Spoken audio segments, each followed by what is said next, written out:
So I would like to invite up now Taylor O'Neill, recent graduate of UCLA, who will be attending law school next fall, and Gabriella Karin. Would you join me on the theme, Gabriella?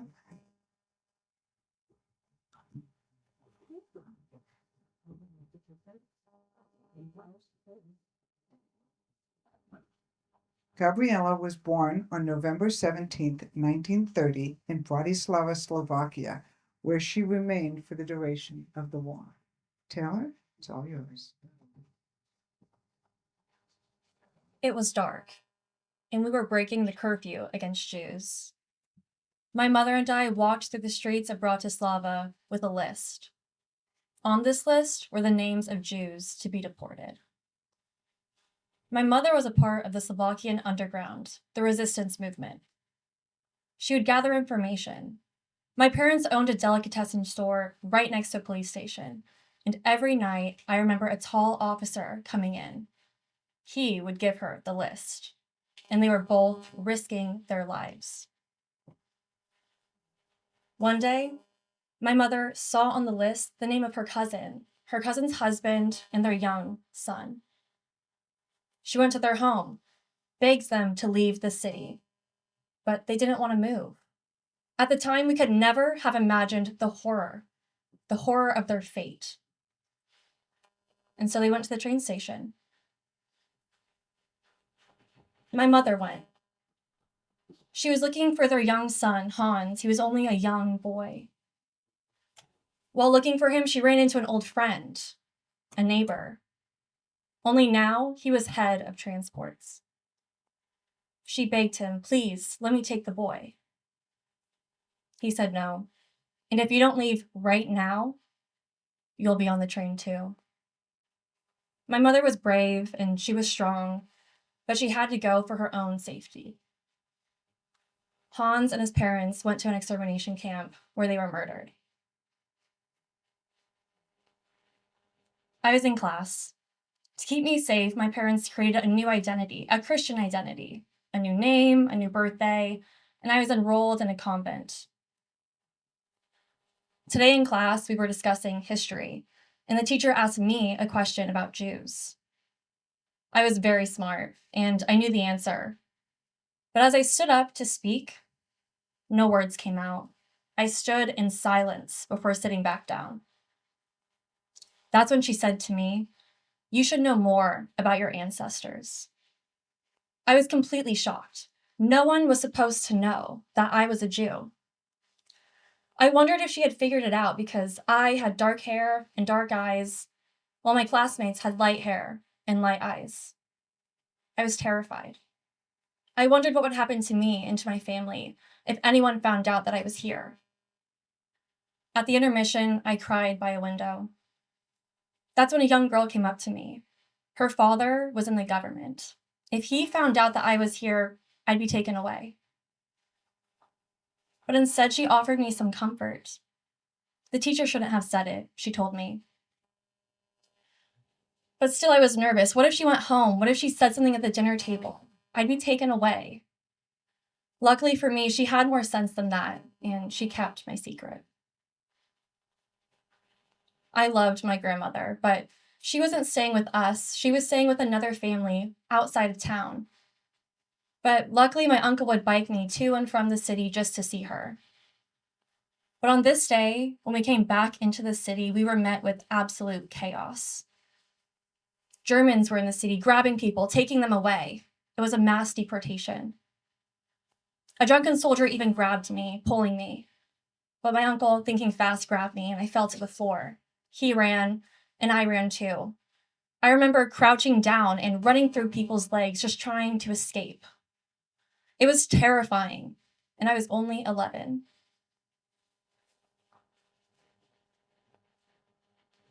I was bored. To keep us safe again, my family knew that we had to go somewhere else, that we had to stay hidden. I couldn't stay in the convent anymore. But I was only 13, and I would get bored. We couldn't talk, we couldn't move, we couldn't even go to the bathroom. Carol Blanner was the man who saved us, but when he left, we had to be completely silent.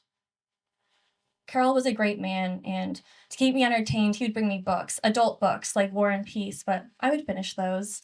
And so sometimes I would look outside. Now, the entire city of Bratislava had blacked out windows, so that when air raids happened overhead, they couldn't spot the city's lights. But still, there was a small hole in the black, and I could see out onto the street. Across the street was the Gestapo building, the headquarters. Sometimes I would look outside, I would see men in uniforms, men marching, and I would get frightened and look away. But today I saw something different. Two girls were running down the street, and I knew them. They were sisters. They were Jews like me. They had been at the convent when I was there. I looked behind them and saw that they were being chased by the Gestapo.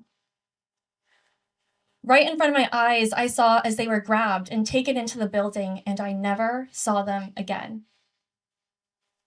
Years later, I found out what happened.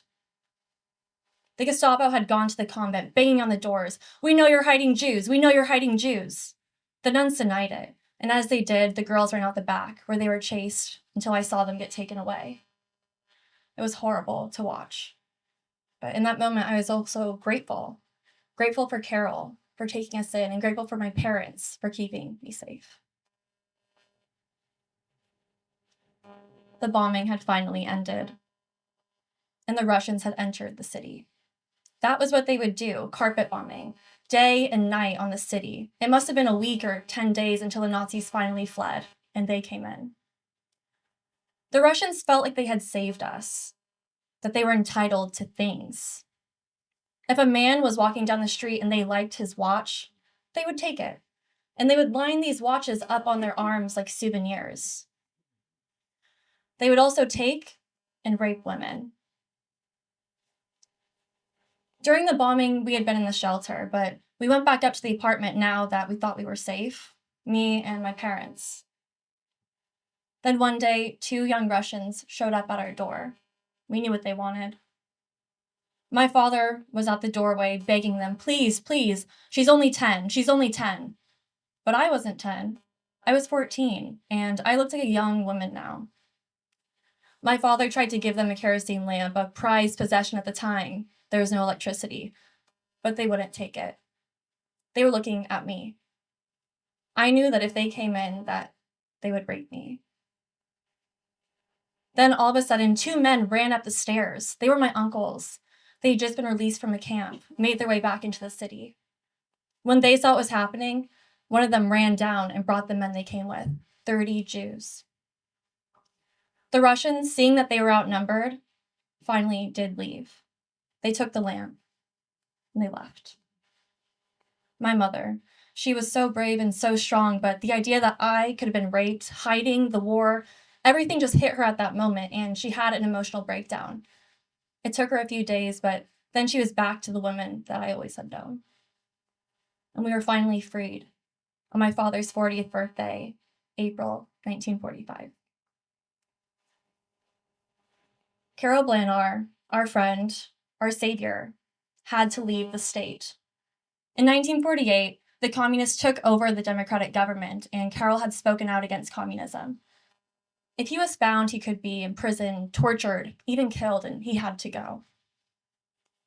I never saw Carol again, but I would have liked to thank him one more time for saving us.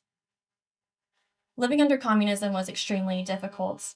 I can still remember during an election walking by the voting boxes to see men with huge guns intimidating you, so you couldn't vote. And that year, the communists won with 99% of the vote. That was just communism. We knew we had to leave, but the borders were closed. I'd met a man, we fell in love, and we wanted to get married. And at that time, the only way out was the Haganah transport, where young people could go fight for Israel. If him and I married, then I could go with him, and my parents could come too. And so we did. We got married. I made my own dress out of brown fabric since there was no more white, but it was beautiful nonetheless.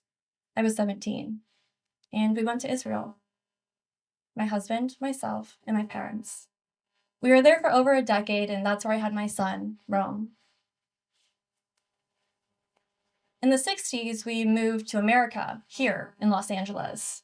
I had a long and successful career in fashion, but I was in my 60s now, and it was time for me to retire. And so I did, but I soon learned that retirement was not for me, and 3 weeks later, I enrolled in art school, learning how to make sculptures at night. At first, I stuck to what I knew, figures and silhouettes like you would see in fashion. But at the turn of the century, a court case came out of the UK. The English author David Irving was spreading his hate across the world. He was denying the Holocaust. I was so angry. How could anyone deny the Holocaust? I lived through it, and I'm still here. There was so much written word, and yet people still denied what happened. So I began to wonder, did the world need something more visual? Could I make a difference through my art? And so I began my first Holocaust sculpture, and it was incredibly difficult, but I finished it, and it's here at this museum. But I swore that would be it. I could not do another one. It was too difficult. But I realized if I want to educate about the Holocaust, I need to talk about hiding, how I survived it. And so I made another sculpture. And the ideas just kept coming. So I made another one, and another one, and another one. I'm 95 years old, and I still make art.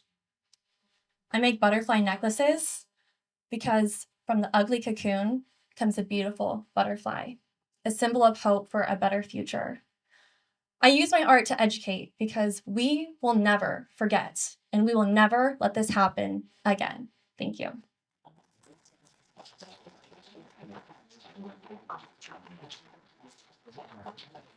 Gabriella, would you like to respond? I hardly can find words. I'm really very, very touched how you presented my life. Every word was the truth, and you remembered it. Thank you so much for it.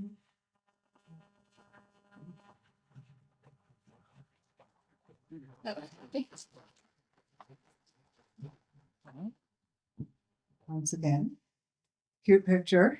Yes, we are matching, and we're also matching today.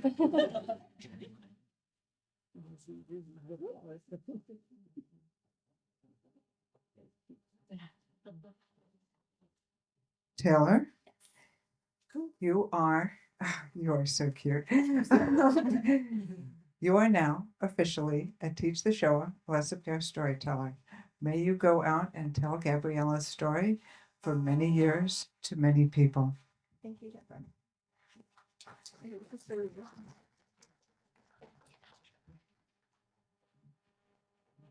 Gabriella, I promise to preserve your memory and tell your story. Thank you so much. We'll never forget you. Thank you.